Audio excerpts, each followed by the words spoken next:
Urdu Delhi Urdu academy का chairman है, वो उर्दू नहीं जानता, चलिए कोई बात नहीं। वाइस चेयरमैन है, वो उर्दू नहीं जानता। दिल्ली उर्दू एकेडमी को सेक्रेटरी अवेलेबल नहीं है, वो कमिश्नर है आबिद हसन साहब, उनको वो वक्ती तौर पर आते हैं, एडिशनल चार्ज है, उनका एकेडमी से कोई लेना देना नहीं है।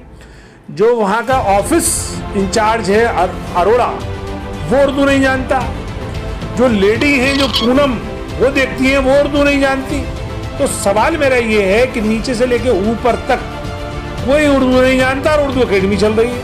तो एकेडमी के साथ जो दोहरा और सौतेला रवैया है या जो उनकी उर्दू दुश्मनी है, ये जो सामने आ रही है, हम इसके खिलाफ आवाज उठाने के लिए उसका आज हम दौरा करके आए हैं। हमने एलजी से वक्त मांगा है, इनकी तमाम शिकायतों को उनसे भी करेंगे और आपके तवज्जुह से भी हम सरकार को ये बताना चाहते हैं कि आपको जो सरकार में बिठाया है वो उर्दू के चाहने वालों ने बिठाया है। अगर आप उर्दू के चाहने वालों को नजरअंदाज करोगे, उनकी उर्दू को आप खत्म करना चाहोगे, तो वो दिन दूर नहीं कि आपको यही उर्दू के चाहने वाले आपको सरकार से उतार दें। पहले भी मुख्यमंत्री को लेटर लिखा है, अभी भी हम लेटर लिखेंगे, लेकिन हम मुख्यमंत्री और उप मुख्यमंत्री से हमें लग रहा है बात बनने वाली नहीं है। ये हम एलजी को, चूंकि वो इनके बॉस हैं, हम एलजी को भी ये कंप्लेंट करेंगे और ये हम उनसे मांग करेंगे कि हमारी दिल्ली उर्दू एकेडमी के वही पुराने दिन लौटा दिए जाएं जो अरविंद केजरीवाल जी के सरकार आने से पहले थे। मामूली सा इदारा जिसका 15 करोड़ 65 लाख बजट है दिल्ली उर्दू एकेडमी का, और दिल्ली सरकार का बजट जो है 70,000 करोड़ है। 70,000 करोड़ में 15 करोड़ रुपए नहीं है उनके पास कोरोना के नाम पे। उसको ये आज दिल्ली उर्दू एकेडमी के दौरे के दौरान जो हमने वहाँ पाया बहुत अफसोसनाक था। वो एकेडमी जिसका शुमार हिंदुस्तान की बेहतरीन एकेडमीज़ में होता था, आज वो अपने वजूद और अपनी शनाख्त के लिए तरस रही है। उसकी वजह है केजरीवाल सरकार की गलत पॉलिसीज़, रॉन्ग एटीट्यूड। सबसे पहले तो केजरीवाल सरकार ने जो वहाँ पे वैकेंसीज़ हैं, यानी जो एकेडमी 44 मुलाजमीन पे मुश्तमिल थी, आज वो 4 से 6 मुलाजमीन पर वो चल रही है। दूसरा जो उसका मेन काम है रिसाले निकालना, उन रिसाले का कोई मुस्तकिल तौर पर एडिटर नहीं है, उसका सारे काम बाहर हो रहे हैं। एक आर्जी तौर पर एडहॉक पे एक एडिटर को बुला के उसका काम कराया जा रहा है। दूसरा काम था कि वो उर्दू के फ़रोग़ के लिए जो स्कूल हैं दिल्ली के, उसमें मुकाबला जाती प्रोग्राम कराए, कंपटीशन कराए, ऐसे कंपटीशन कराए, वो सब रोक दिए। सेमिनार कराए, मुशायरे कराए, वो सब रोक दिए गए हैं। ये सब कोरोना के नाम पे रोक करके और उसके बजट को आधा कर दिया है और 2 साल से बजट नहीं है। तीसरी जो केजरीवाल सरकार ने उस पर जुल्म किया कि अब तक उस एकेडमी के जो सरबराह रहे, यानी वाइस चेयरमैन रहे, वो प्रोफेसर्स रहे, उर्दूदां रहे, लेकिन इस मरतबा जो वाइस चेयरमैन बनाया है वो ऐसे शख्स को बनाया जो न सिर्फ ना उर्दू बोल सकता है, न लिख सकता है, न पढ़ सकता है। लेकिन केजरीवाल जी हमेशा ये कहते हैं कि हमने सबको साथ लेकर चला है, सबके लिए काम किया है।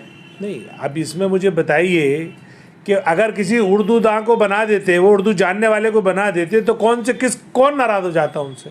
या अब तक जो बने उर्दू जानने वाले, तो कौन नाराज़ हो गया था?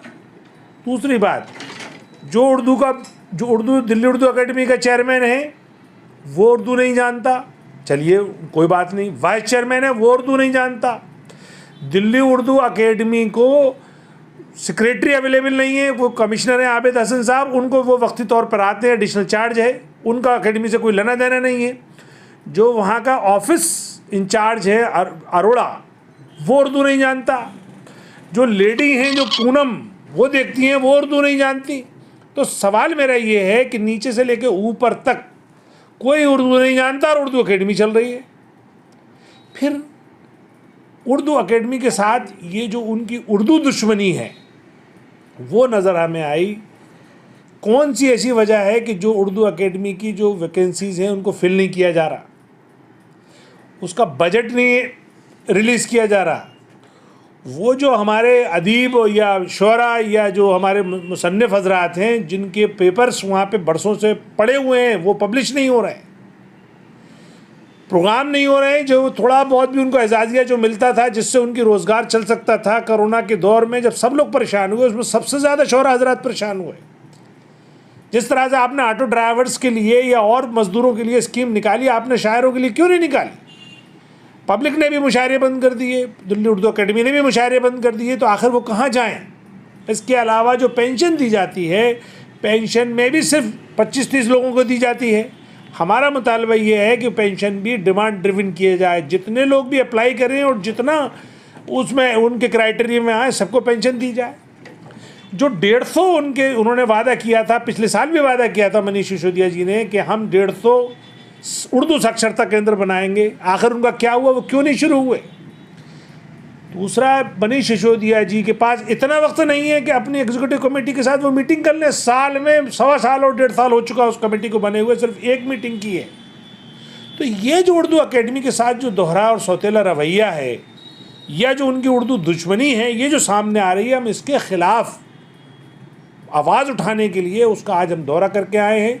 हमने LG से वक्त मांगा है, इनकी तमाम शिकायतों को उनसे भी करेंगे, और आपके तवज्जुह से भी हम सरकार को ये बताना चाहते हैं कि आपको जो सरकार में बिठाया है वो उर्दू के चाहने वालों ने बिठाया है। अगर आप उर्दू के चाहने वालों को नज़रअंदाज करोगे, उनकी उर्दू को आप ख़त्म करना चाहोगे, तो वो दिन दूर नहीं कि आपको यही उर्दू के चाहने वाले आपको सरकार से उतार दें। तो क्या सर आप जाएंगे मुख्यमंत्री से मिलने? नहीं, बिल्कुल, हमने पहले भी मुख्यमंत्री को लेटर लिखा है, अभी भी हम लेटर लिखेंगे, लेकिन हम मुख्यमंत्री और उप मुख्यमंत्री से हमें लग रहा है बात बनने वाली नहीं है। ये अब हम LG को, चूँकि वो इनके बॉस हैं, हम LG को भी ये कंप्लेंट करेंगे और ये हम उनसे मांग करेंगे कि हमारी दिल्ली उर्दू अकेडमी के वही पुराने दिन लौटा दिए जाएं जो अरविंद केजरीवाल जी के सरकार आने से पहले थे। चूँकि वो एक अकेडमी है और एक उर्दू के फ़रोग़ के लिए उसकी ख़ास जिम्मेदारी है। अगर उसमें गैर उर्दूदां या उर्दू ना जानने वाले बिठा दिए जाएंगे तो यकीनन उर्दू अकेडमी की प्रोग्रेस या प्रोडक्टिविटी पे असर पड़ेगा, और वो पड़ रहा है। तो क्या आपको लगता है मतलब वो ऐसा करें? क्योंकि जब दिल्ली दंगा होता है, एक विशेष समुदाय के लोगों को मारा गया, तो उसको वो नहीं बोलते हैं।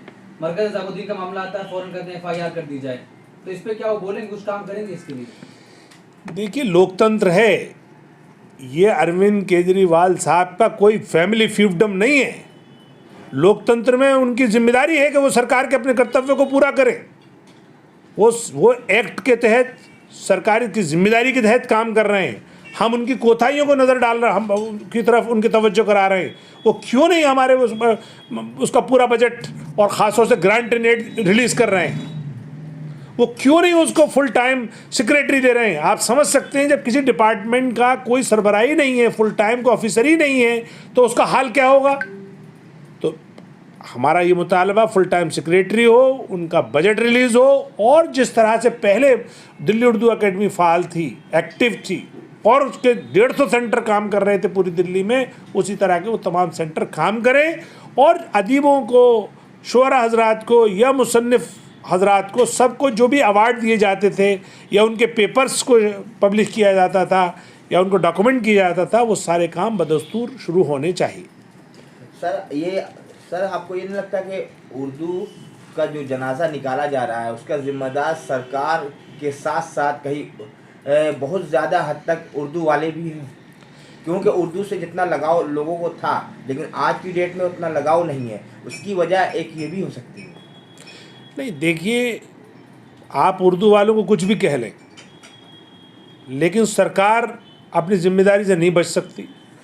सरकार ने दिल्ली उर्दू अकेडमी की जो एग्जीक्यूटिव कमेटी बनाई है, उसमें गैर उर्दूदा डाल दिए, उनका सरबराही गैर उर्दूदा डाल दिया, और इस पर उर्दू वाले नहीं बोले, तो यकीनन उर्दू वालों पे ये सवाल उठता है, जो आपकी बात सही है। लेकिन हम सरकार को नहीं इस पे छोड़ सकते। अब हमारा as a political out party या all India Majlis Ittehadul Muslimeen Delhi unit की ये जिम्मेदारी है कि वो अपने तमाम इदारों की हिफाजत के लिए खड़ी हो, उन सरकारों को चिताए, वो मीडिया के थ्रू आवाम में बात को लाए। तो इसलिए हम उस जिम्मेदारी को अपनी अदा कर रहे हैं कि आखिर जब वो सरकार के पास पोस्ट सेंक्शन है, सरकार के पास वो रिक्रूटमेंट वो कर सकते हैं, बजट सेंक्शन है, तो आखिर सरकार क्यों नहीं काम कर रही? इसलिए नहीं कर रही कि ये उर्दू का मामला है, तो अगर ये मुतासबाना रवैया है तो वो इससे बाज आए। फिर उर्दू वाले भी समझें इसको कि ये सब हमें सबको मिल के, चाहे उर्दू वाले किसी पार्टी में हो, किसी भी पार्टी में हो, सबको अपनी पार्टी लेवल से ऊपर उठ के इस सरकार पे अपनी उर्दू को बचाने के लिए और उर्दू के फ़रोग के लिए दबाव डालना चाहिए। और चूंकि मजलिस इसको लीड कर रही है, अगर वो हमारा साथ देंगे तो हमारी और ताकत बढ़ जाएगी। सर, बात उर्दू की छिड़ी है तो ये भी कह दूं कि ऐसी क्या कमी रह गई कि उर्दू वाले खुद ही उर्दू से दूर होते जा रहे हैं? नहीं, ये देखिए एक अलग डिबेट हो जाएगी। नहीं, और ये बात आपकी सही है कि उर्दू को साथ जो सौतेला व्यवहार किया गया और उर्दू के साथ जो सरकारों ने जो सौतेला व्यवहार किया, उसकी वजह से आज उर्दू की अहमियत कम हो गई। उर्दू के खुद जो एक बड़ा तबका था जो उर्दू को पसंद करता था, अब नहीं पसंद कर रहा है। उन्हीं तमाम उर्दू के फ़रोग के लिए ये डिपार्टमेंट्स बने।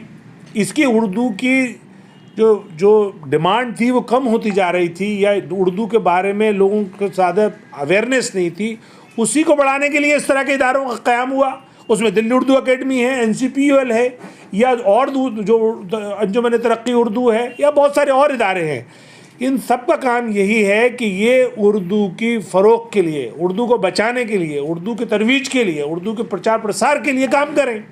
अब यही इदारे अगर काम नहीं करेंगे तो जो आपकी बात है कि उर्दू पहले से ही कम हो रही है और ये इदारे भी काम करना बंद कर दें तो पता चला एक दिन उर्दू ख़त्म हो जाएगी। इसीलिए तो हम बात कह रहे हैं कि ये सरकार की उर्दू दुश्मनी है। एक मामूली सा इदारा जिसका 15 करोड़ 65 लाख बजट है दिल्ली उर्दू अकेडमी का, और दिल्ली सरकार का बजट जो है 70,000 करोड़ है। 70,000 करोड़ में 15 करोड़ रुपए नहीं है उनके पास कोरोना के नाम पे, उसको नहीं रिलीज कर रहे। तो ये ताज्जुब नहीं है तो क्या है? आप मुझे बताएं, अगर ये ताज्जुब नहीं है तो क्या है? आखिर जो उनके थ्रू जो उर्दू टीचर्स हैं कॉन्ट्रैक्ट पे हैं, बेचारे 60-60 साल के 70-70 साल के हो गए, अभी तक कॉन्ट्रैक्ट पे चल रहे हैं, उनको परमानेंट नहीं किया गया, वैकेंसीज फिल नहीं हुई, लाइब्रेरी बिना लाइब्रेरियन के चल रही है, रिसाले बिना अपने एडिटर के चल रहे हैं, और बहुत सारे शोबे ऐसे हैं जो बिना एक्सपर्ट के चल रहे हैं। तो सरकार ने सिर्फ इतना, ये तो मैं सिर्फ दिल्ली उर्दू अकेडमी की बात कर रहा हूँ। अगर आप दूसरी और बात करेंगे तो एक सरकार में हुआ करता था दिल्ली उर्दू डेस्क, जिसमें बाकायदा वो दिल्ली सरकार का डिपार्टमेंट था, उसमें 6 मुलाजिम थे। केजरीवाल सरकार ने उसे खामोशी से ख़त्म कर दिया, वहाँ कोई मुलाजिम नहीं। तीसरी बात, दिल्ली ऑफिशियल लैंग्वेज एक्ट 2000 के तहत उर्दू को सेकंड लैंग्वेज का दर्जा हासिल है। सेकंड लैंग्वेज के दर्जा हासिल होने की वजह से इस सरकार की जिम्मेदारी है इसके तमाम ऑफिस, चाहे थाने हो, कचहरी हो, कहीं पे भी हो, उर्दू में भी तख्ती लगी होगी। तमाम ऑफिस में उर्दू ट्रांसलेटर होगा। तमाम ऑफिस में उर्दू से रिलेटेड अगर कोई वो दे देता है एप्लीकेशन तो उससे पढ़ने वाला होगा। लेकिन इन सरकारों का मुतासिबाना रवैये की वजह से कहीं पे उर्दू नहीं है। आज देखिए थाने के कहीं पे भी चले जाइए आपको उर्दू नहीं मिलेगी। थाने का जिक्र किया आप, थाने के बोर्ड में पहले उर्दू लिखा हुआ रहता है, लेकिन अब जो है इंग्लिश और हिंदी में बोर्ड बन के नया बोर्ड, यानी कि बेहतरीन अंदाज में, अच्छे अंदाज में बोर्ड देखने में भी अच्छा लग रहा, लेकिन उर्दू गायब है। हाँ, हम इसके लिए तैयारी कर रहे हैं। हमने RTI डाली है, हमने इसके लिए RTI डाली है, हम कोर्ट जाएंगे, इसकी हमारी पूरी रिट पिटिशन तैयार हो रही है, हम छोड़ने वाले नहीं हैं। देखिए, ऑल इंडिया मजलिस इत्तेहादुल मुस्लिमीन की जब से मुझे दिल्ली की सदारत मिली है, मैंने अपना काम सीरियसली शुरू कर दिया है। मैं काम सब वो कर रहा हूँ जो एक जमहूरी निज़ाम में किसी पॉलिटिकल पार्टी को करना चाहिए। अब एक्ट है, वो हमारा हक़ है, जब सरकार ने उसका अप्रूव किया है तो आखिर वो तख्तियाँ क्यों नहीं। हमने दिल्ली पुलिस के ख़िलाफ़ भी लिखा, हमने मुख्यमंत्री को लिखा, कमिश्नर को लिखा, लेकिन कहीं से कोई जवाब नहीं आया। अब हमारे पास क्या रास्ता है? या तो हम सड़कों पे जाएं, सड़कों पे जाते हैं तो ये दिल्ली पुलिस हमें बिना बेगुनाह को होते हुए भी हमें जेलों में बंद कर देती है। फिर आखिरी रास्ता बचता है कि हम कोर्ट जाएं, तो हम कोर्ट की तैयारी कर रहे हैं। तो हम इस तरह की तमाम तैयारियां कर रहे हैं जिससे कि हमारा जो एक माइनॉरिटी का तशख़्ख़ुस है, हमारी जो आइडेंटिटी है, हमारी ज़बान है, हमारा कल्चर है, हमारे त्यौहार हैं, हमारा अटायर है, या हमारा जो तालीमी जो निज़ाम और निसाब है, हम इन सब की हिफाजत के लिए जो भी कोशिशें हो सकेंगी इंशाअल्लाह वो तमाम कोशिशें करते रहें।